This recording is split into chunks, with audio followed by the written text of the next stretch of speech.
Allons-y, let's go. Et salut tout le monde, c'est Spectus de la Jog Family pour un nouveau tutoriel sur comment créer un jeu vidéo de A à Z avec Unity et Blender. Alors, tout d'abord, j'ai une bonne nouvelle, c'est qu'on vient d'avoir un partenariat avec Newsblog, un site qui fait tout sur la culture japonaise, les jeux vidéo, etc. Donc c'est pas mal. Donc on est content. Après, je tiens aussi à m'excuser pour la vidéo précédente sur l'interface de Unity. Des fois, j'ai dit que je connaissais pas des fonctionnalités ou autres. Et j'en suis désolé, donc je me suis documenté et j'ai appris ce que certains points voulaient dire. Et ne vous inquiétez pas, dans les prochains tutoriels, je vais les aborder. Et comme ça, vous serez pas perdus. Donc je pense que ça va être surtout pareil aussi avec Blender. Il y a quelques fonctionnalités que je connais pas ou du moins que je n'utilise pas. Mais j'essaierai de les utiliser pour les tutoriels. Bon, on va commencer. Donc, on va ouvrir Blender. Donc, il est nécessaire que vous avez regardé la vidéo numéro 1 pour télécharger Blender. Voilà, c'est parti. Blender. Alors, la version actuelle de Blender, c'est la 2.68a. Donc, quand vous arrivez, vous avez cette petite fenêtre pop-up qui vous affiche, par exemple, vos projets précédents.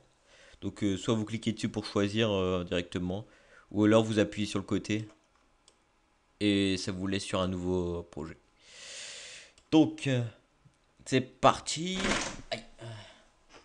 Alors, en haut, on va commencer, on va faire de la gauche vers la droite, ce sera plus simple. Et on finira par la fenêtre centrale où c'est le plus intéressant et je vous parlerai des raccourcis. Donc, on commence du haut. Nous avons donc la barre d'onglet. Ici, bah, c'est à peu près comme Unity. Vous allez voir, par exemple, File, c'est toutes les fonctionnalités comme de base, là, exporter, importer, sauvegarder, nouveau, ouvrir, etc. Après, vous avez l'onglet Add qui est utile. Bah, c'est pour ajouter des éléments. Par exemple, je peux ajouter un mesh, donc UV Sphere par exemple. Voilà. Après, vous avez la fenêtre Render, c'est pour faire des rendus. Donc, par exemple, si je fais Render image ou F12, ça me fait un rendu de ma scène qui part de la caméra. Après, nous avons Window, qui c'est la fenêtre. Donc, c'est la façon qu'on veut voir la fenêtre. Oups, bah, tiens, je viens de faire quelque chose que je voulais pas. Ah, Window, voilà. Hop, voilà. Avec F11, ça permet par exemple de mettre Blender en fond d'écran, enfin en full screen. Comme ça, vous n'avez pas le problème de la fenêtre et que vous avez plus de place. Et après, vous avez l'onglet Help pour si vous voulez vous renseigner sur la documentation, etc.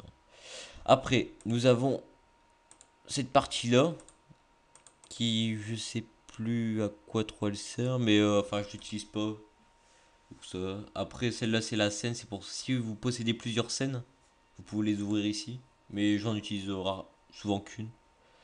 Et là, vous avez un paramètre important qui est le Blender Render, Blender Game ou le Cycle Render. C'est, si je puis dire, des modes qui permettent d'avoir une vision différente avec les rendus. Par exemple, nous souvent on utilise pour les jeux le Blender Render, qui est celui de base là qu'on utilise fréquemment, celui-là. Et puis vous avez le Blender Game. Bah ça c'est si vous voulez créer le jeu sous Blender. Donc je vais pas aborder ça. Mais il y a beaucoup de tutos sur internet, vous pouvez voir souvent en anglais et en français. Et vous avez le Cycle Render qui permet de faire des rendus plutôt réalistes. Donc ça je vais pas l'aborder non plus parce que pour le jeu on n'utilisera que le Blender Render. Mais si vous voulez faire des rendus plutôt spectaculaires et réalistes, utilisez le Cycle Render. Mais il est un peu plus différent parce qu'il joue surtout sur la lumière. Regardez, on voit des petites particules. Enfin, c'est spécial. Moi, j'utilise pas parce que je le gère pas. Mais c'est surtout pas mal.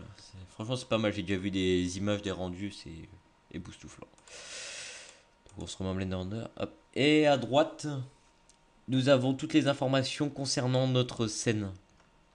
Par exemple, nous voyons le nombre de vertices qu'il y a sur notre scène, le nombre de vertex. Vertex, je dis non. Donc le nombre de vertices, le nombre de faces et le nombre de triangles. Donc c'est important de savoir ça, surtout pour si vous voulez faire des modèles high poly ou low poly, surtout pour les jeux vidéo, c'est important. Donc les faces pour les polygones, si je dis pas de bêtises. Donc ouais, c'est poly. Hop, donc ça monte très vite, c'est pour ça qu'il faut faire gaffe quand vous êtes en mode edit avec tous les vertex, de ne pas faire n'importe quoi. Enfin, on reviendra dessus. Donc voilà, c'est fini pour le haut, on passe à gauche. Donc nous avons surtout des fenêtres en fait, sur tout l'écran. C'est vrai, je dis de gauche à droite, mais c'est que des fenêtres, on peut l'organiser comme on veut. C'est que en bas à gauche, sur chaque fenêtre, vous pouvez voir, il y a ce petit carré là. Et vous pouvez choisir ce que vous voulez afficher sur la fenêtre que vous voulez. Donc de base, Unity met cette disposition là, donc l'object tool là à gauche. La timeline en bas, c'est pour les animations. Et à droite, vous avez, si je dis pas de bêtises, l'outliner qui décrit tous les objets de votre scène, comme sur Unity en fait, quand vous voyez.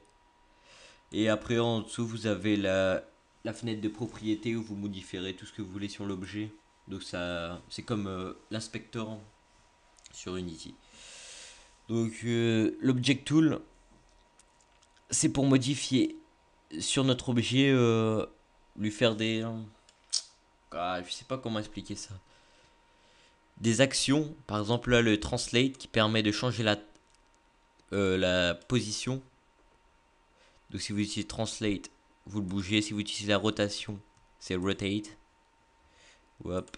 Après vous avez le scale qui permet d'agrandir ou rétrécir.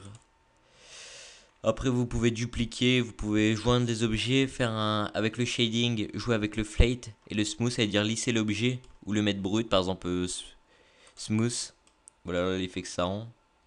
Et le flate, c'est celui de bas. Après vous pouvez ajouter des keyframes, c'est pour les animations les keyframes. Après il y a beaucoup de choses que j'utilise pas. Ouais, c'est surtout ça. Voilà, après toutes les actions que je vous ai dit, on va pouvoir les utiliser sans passer par là en fait, grâce au raccourci. Pareil, par exemple, si vous regardez en bas, en dessous de votre scène, vous avez les mêmes informations, enfin un peu plus. Par exemple, ici vous avez le translate, la rotation et le scale. Après à gauche vous avez les différents modes de vision que vous pouvez utiliser. Par exemple l'object mode c'est celui de base pour voir l'objet. Vous avez le edit mode, celui qu'on utilisera surtout et en grande partie pour modifier notre objet. Pouvoir avoir le contrôle sur les vertex, les faces et les edges.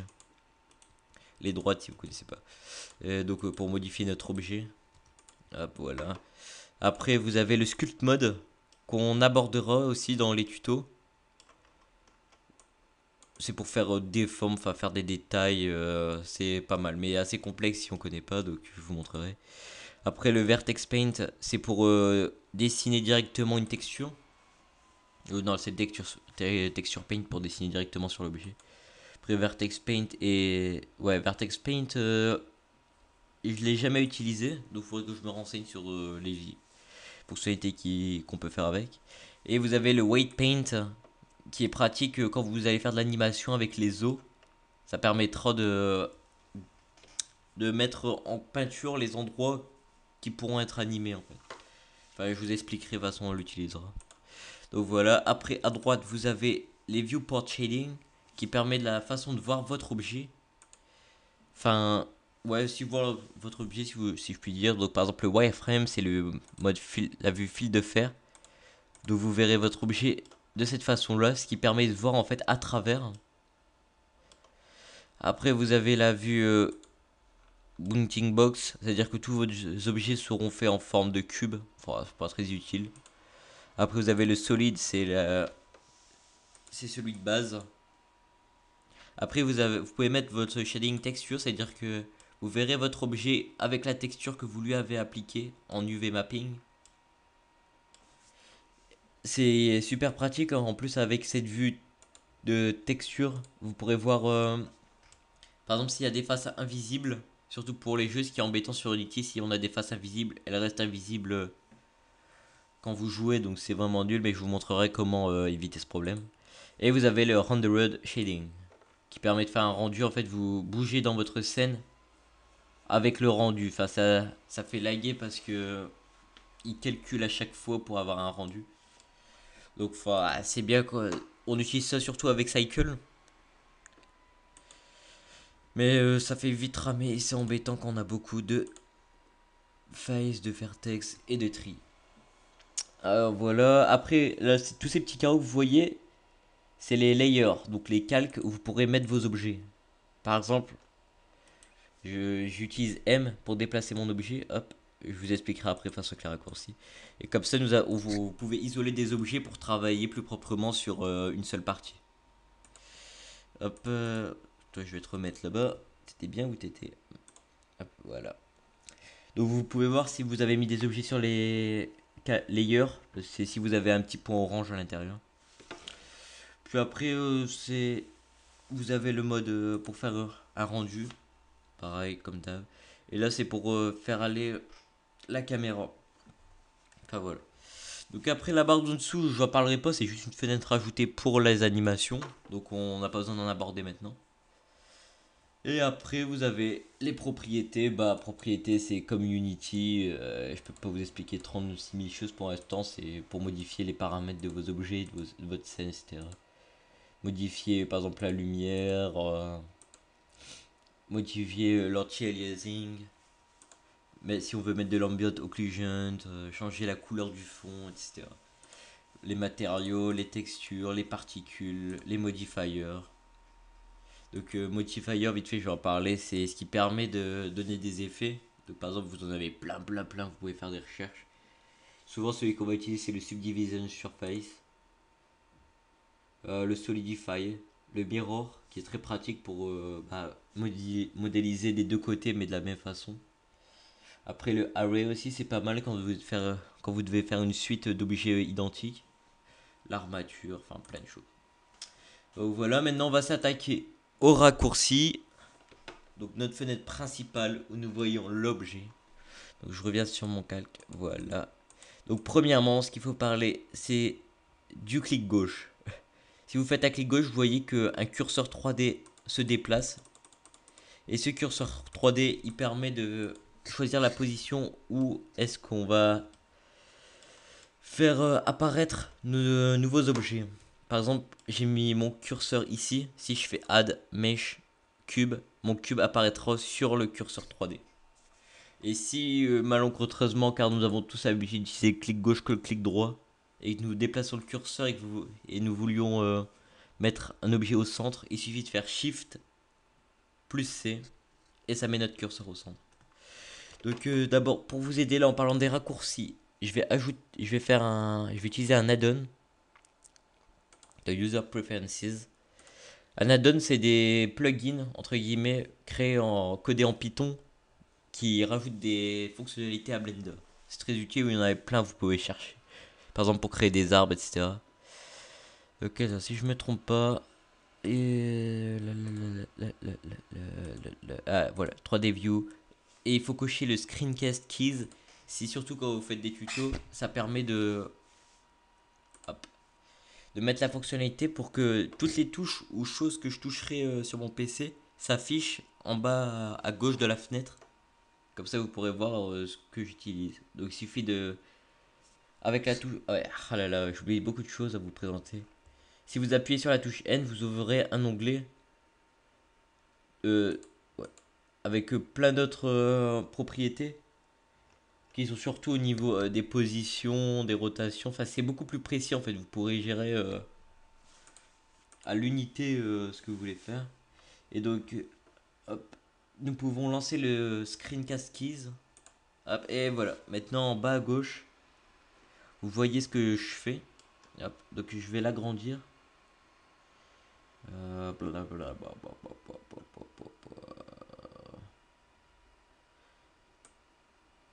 Ouais, non. Bon, en fait, elle est bien comme ça. Hein. Ah, ouais, voilà, c'est ça que je veux. Voilà. Donc après, on ferme la fenêtre, on appuie sur N. Donc au moins, vous voyez en bas à gauche les touches que j'utilise. Bon, on revient à nos moutons. Donc sur notre scène de base, nous avons la caméra qui permet de voir notre scène. Vous avez une lampe qu'on peut modifier les paramètres dans les propriétés. Par exemple, si on veut en faire une sun, un spot, émis.